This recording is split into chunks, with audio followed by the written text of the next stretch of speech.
Bon, avant de voir le déroulement de cela, peut-être que vous pouvez réagir. Moi, je trouve invraisemblable que ce soit 3 personnes qui décident de l'avenir de la France. Je trouve ça absolument invraisemblable. Ça devrait choquer tout le monde, mais visiblement, ça choque que moi. Il y a 3 personnes.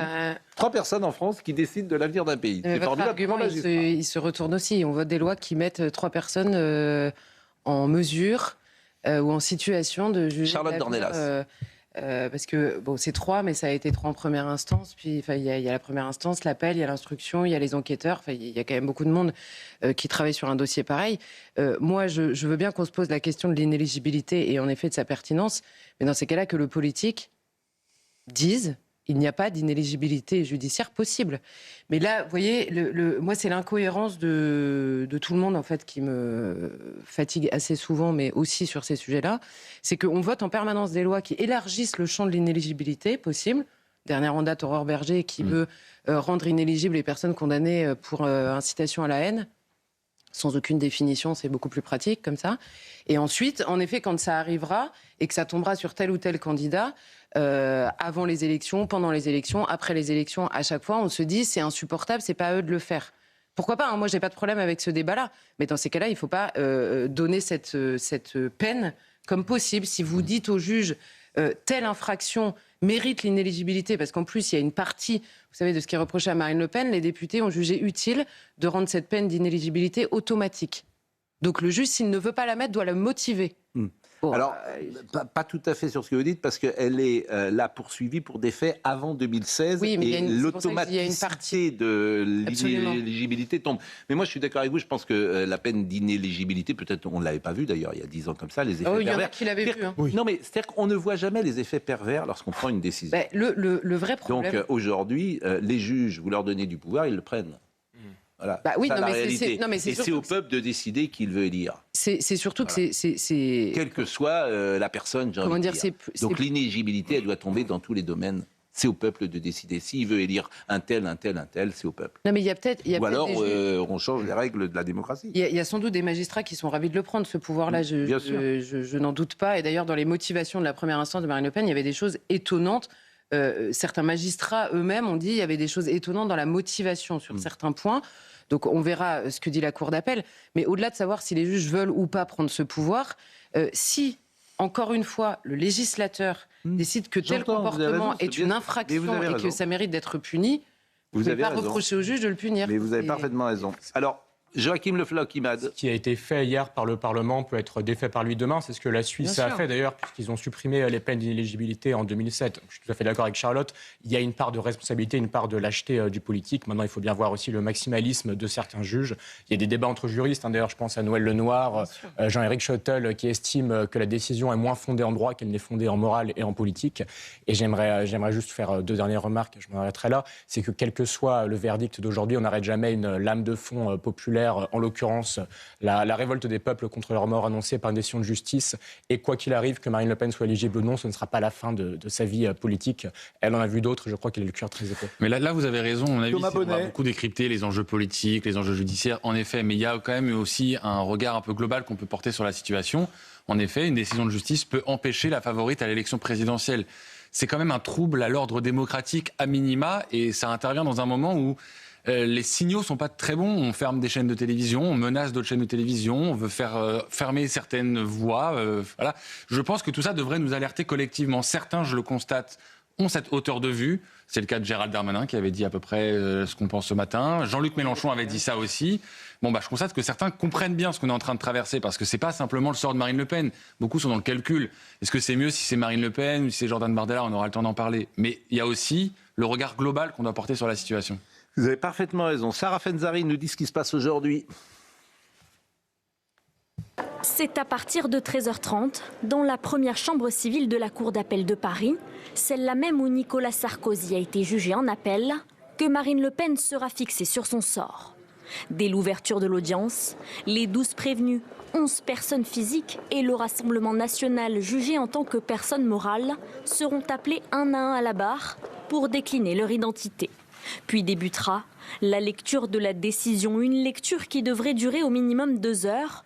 Les 3 magistrats ont prévu de motiver longuement leur arrêt au regard de la gravité des faits et du nombre de personnes concernées. La Cour pourrait examiner le dossier prévenu par prévenu, À chaque étape, elle indiquera si le jugement de première instance est confirmé, réformé, infirmé ou si une relaxe est prononcée. Impossible en revanche de savoir à quel moment interviendra le cas de Marine Le Pen.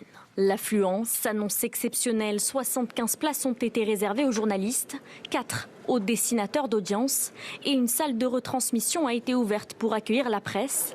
À notre connaissance, plus de 100 journalistes souhaitent couvrir ce procès, où en première instance, Marine Le Pen avait quitté l'audience avant la fin de la lecture du jugement.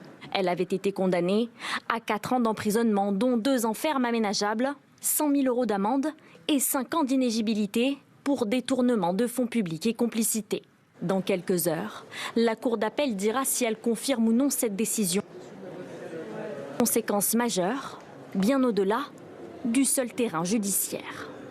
Et on rappelle, Thomas Bonnet, que ce sont des faits qui remontent à quelle année ?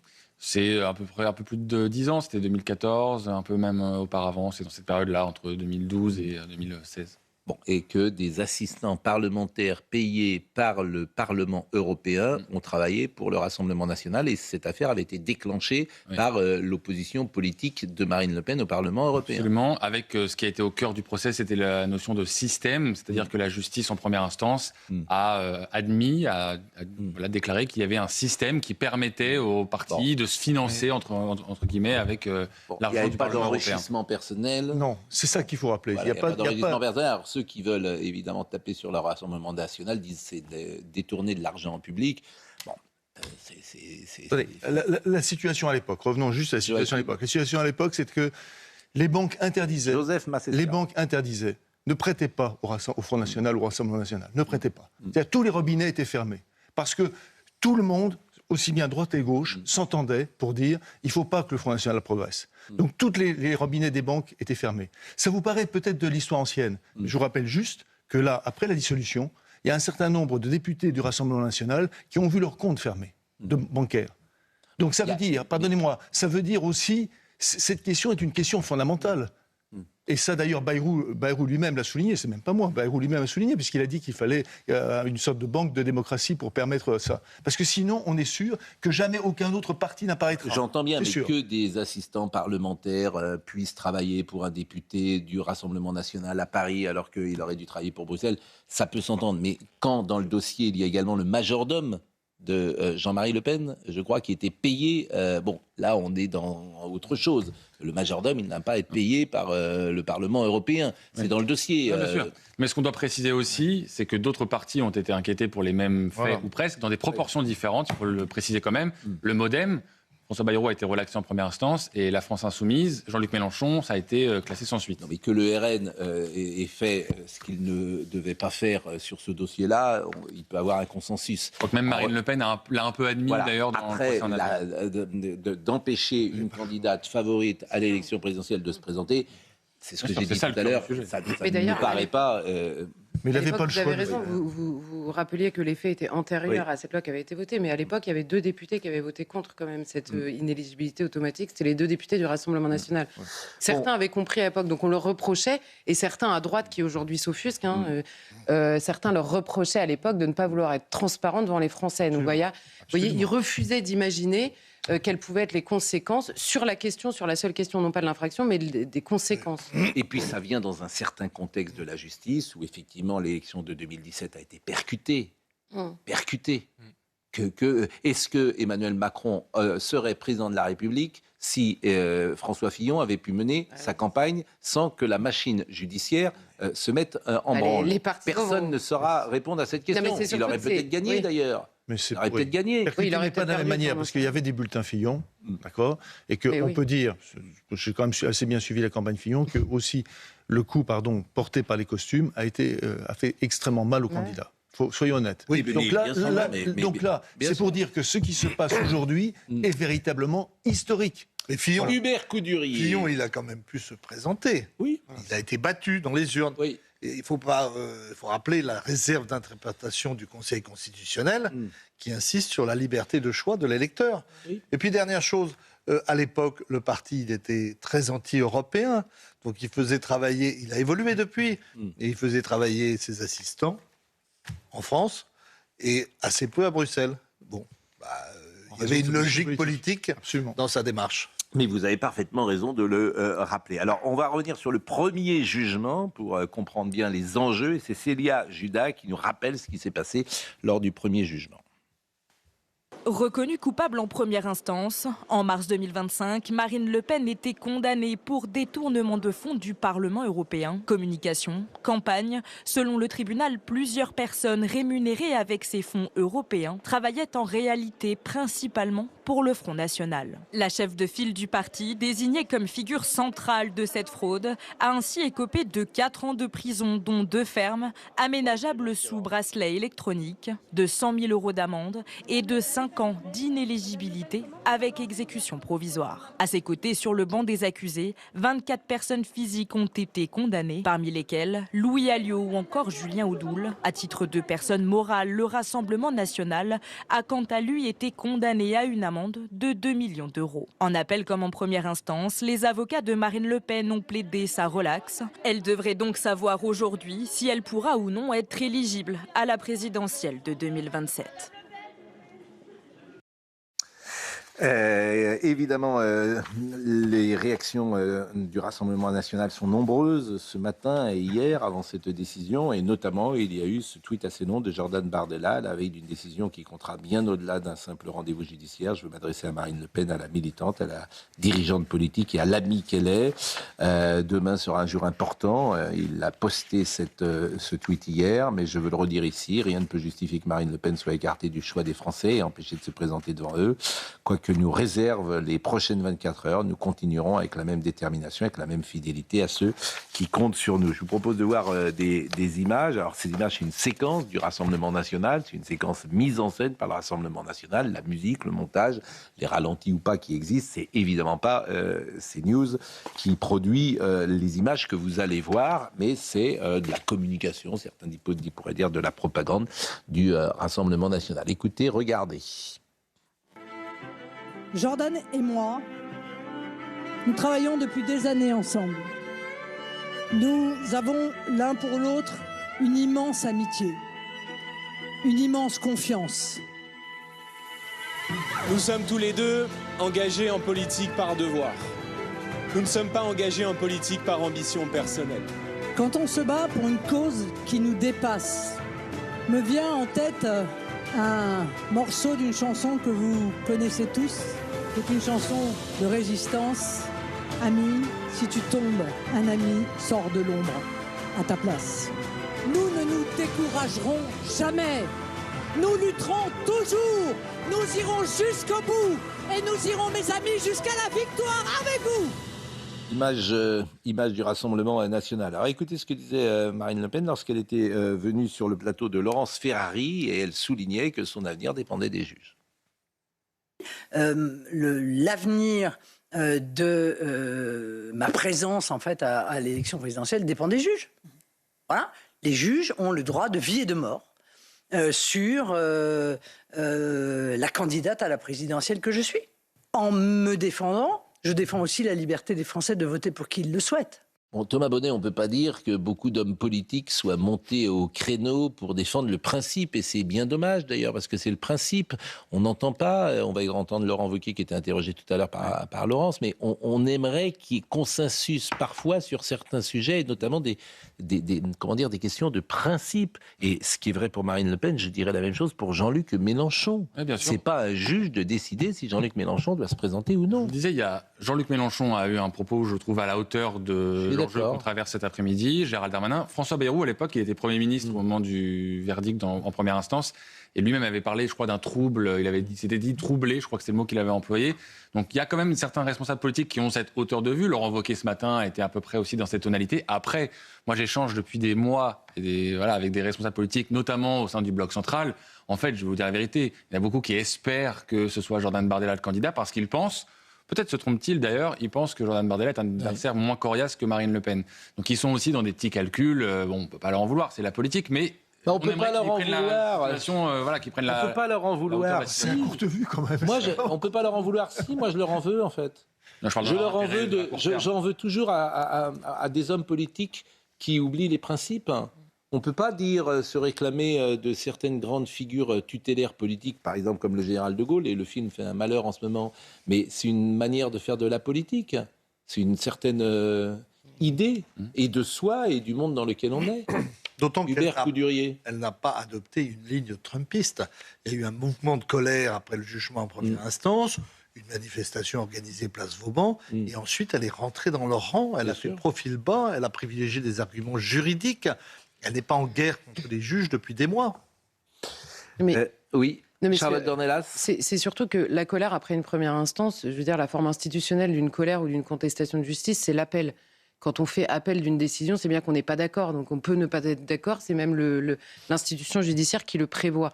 Là, la question, et je pense que c'est le pire, c'est d'abord il y a la question politique, parce que tous les gens que vous avez cités et qui s'offusquent aujourd'hui ont voté la loi hier. Donc c'est un peu compliqué de comprendre leur logique. Mais la deuxième chose, c'est surtout en effet la place laissée à l'interprétation.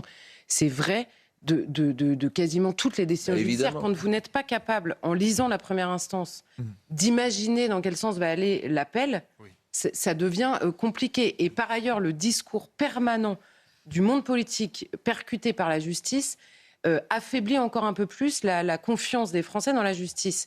Or, la justice qui concerne les Français, c'est la justice de tous les jours. C'est pas la justice dont on parle aujourd'hui, qui a des conséquences évidemment dans leur vie, mais l'absence de confiance, on va dire, c'est sur les décisions plus en correctionnel normal, on va dire, la délinquance de tous les jours.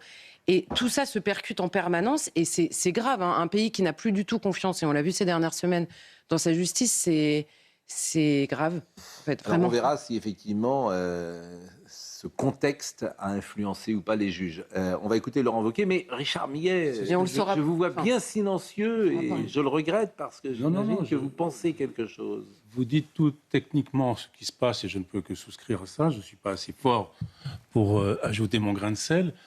Je voudrais simplement dire, je voulais parler justement du climat anti-juge que suscitent les affaires que nous connaissons tous les jours en France, et j'ai peur que ce climat, paraît-il, instrumentalisé, par l'extrême droite et la droite, se retourne peut-être contre Marine Le Pen dans le jugement qui aura lieu tout à l'heure. Ça, j'en avais peur. Mais je voudrais surtout demander à M. Coudurier ce qu'il entend par peut-être cette espèce de désir que Marine Le Pen n'aurait pas de se présenter au fond ou d'arriver au pouvoir, et que le plan B, vous avez dit tout à l'heure, se retournerait contre elle. Alors là, on entre dans la psychologie du personnage, et c'est vrai que moi, j'ai tourné autour, essayé de comprendre. Son père a eu une influence fondatrice sur elle. Elle n'était pas, au départ, l'héritière. C'était Marie-Caroline qui a fait scission avec son mari, Philippe Olivier, et qui finalement, donc, a pris la tangente avec Bruno Maigret. Et donc, Marine Le Pen est venue au secours de son père. Et je crois que fondamentalement, toute sa vie, parce qu'il faut voir aussi toute l'histoire du Front National qui a débuté en 1972 et dont le nom a changé en 2018, c'est l'histoire de Marine Le Pen pour la réhabilitation de son père et aujourd'hui pour la réhabilitation d'un pays qu'elle croit profondément massacré, abîmé sur le plan économique, judiciaire, sur le plan de la délinquance galopante. Il n'y a pas qu'elle qui prend ça, hein. Oui, il n'y a pas tous ceux qui ont un regard sur la France pensent à peu près ça. Oui, mais les solutions depuis longtemps. Les solutions proposées sont différentes, mais tous ceux qui regardent la France et notamment de l'étranger se disent que économiquement ce pays est par terre, sociétalement il est en difficulté XXL, que tout l'État ne marche pas, tout ce qui concerne l'État marche mal ou ne marche pas. Et en revanche, tout le monde constate que les initiatives privées, les chefs d'entreprise, il y a un réservoir, une énergie, une intelligence très forte qui existe en dehors du fonctionnement de l'État. Mais donc, pour finir le raisonnement, elle est dans une démarche un peu sacrificielle. C'est une femme, elle n'est pas poussée comme beaucoup d'hommes par l'ego. Et quand elle a senti effectivement que les choses risquaient de lui échapper, elle a finalement accréditer l'idée que ce plan B existait. Je connais assez peu d'hommes politiques qui auraient cédé la place comme ça, finalement. Et du coup... Oui, mais vous l'interprétez, c'est ça qui est drôle. Vous l'interprétez... en fait, on peut avoir une interprétation complètement différente, de dire qu'au contraire, ce qui l'intéresse, c'est pas tant elle que la France, et de mettre un dauphin, ce que ne fait jamais un homme politique. Le dauphin, ça n'existe pas. Au contraire, quand un homme est en place, il met tout pour qu'il n'y ait jamais de dauphin. Et pour tuer le père avait flingué tous ces dauphins, puisqu'il disait Bruno Gollnisch, leur destin, c'est de s'échouer sur le sable. Voilà, c'est toujours la règle. Et vous pourriez analyser ça en disant, voilà une femme qui effectivement met Oui, mais vous l'interprétez en disant qu'elle n'a peut-être pas le feu sacré d'y aller jusqu'au bout. Alors, ça, on est dans la psychanalyse, et je ne suis pas sûr que ce soit votre sujet, mais... Ah si, c'est intéressant, la psychanalyse. Si, c'est le sujet de sa vie, en fait. C'est le sujet de notre vie. On a toujours préféré Stéphane Zweig à Raymond Aron. Oui, mais moi, j'ai fait 20 ans d'analyse, je ne dirais pas le contraire. Vous avez fait 20 ans d'analyse? Absolument, mais quelque part... ça bascule. 20 ans? Oui, 20 ans. Mais c'est une conversation, c'est pas désagréable. Donc, alors, en fait... ça fait 60 ans, là. Elle a un père qui, finalement, dont on s'est toujours demandé s'il voulait le pouvoir. Bon. Oui, ça c'est différent. Et au seuil, en 2002, quand il est à 18%, je crois, et qu'il est face à Chirac, et que Jospin a été évincé, il est saisi d'un certain vertige. Comme Trump, d'ailleurs, sauf que Trump... Sauf qu'il n'a jamais été en situation d'avoir le pouvoir, Jean-Marie Le Pen. Et c'est d'ailleurs ce que lui reprochait Marie-Caroline, et surtout son mari Philippe Olivier, et tous ceux qui ont œuvré pour la dédiabolisation, c'était de dire, par ces provocations, on ne pourra jamais avoir le pouvoir. Il n'était pas en situation... et dans le fond lui-même il ne le voulait pas, puisque lui ce qu'il aimait c'était la fonction tribunicienne, les provoques, etc. Elle a quand même structuré ce parti, ce qu'avait commencé à faire Bruno Maigret, et à un moment donné elle s'efface finalement, elle dit j'ai fait quelque chose qui est plus grand, une œuvre qui est plus grande que moi, et je suis prêt à me dévouer, et je soutiendrai, et c'est pour ça qu'elle ne va pas disparaître quoi qu'il arrive, elle continuera, parce qu'elle va jouer un rôle fondamental, parce que Jordan Bardella aura, si c'est le cas, besoin d'elle. On ne sait pas ce qui va se passer, surtout à 13h30. Vous anticipez un peu, puisque hier, Yohann Usaï nous disait que tout le pouvoir exécutif est persuadé que Marine Le Pen pourra se présenter. Oui, mais est-ce que ce n'est pas de l'orchestration, ça? Est-ce que ce n'est pas une manière de dire, parce que ça vient de chez Darmanin, ça vient de Matignon, de dire, voyez, ce n'était pas joué d'avance?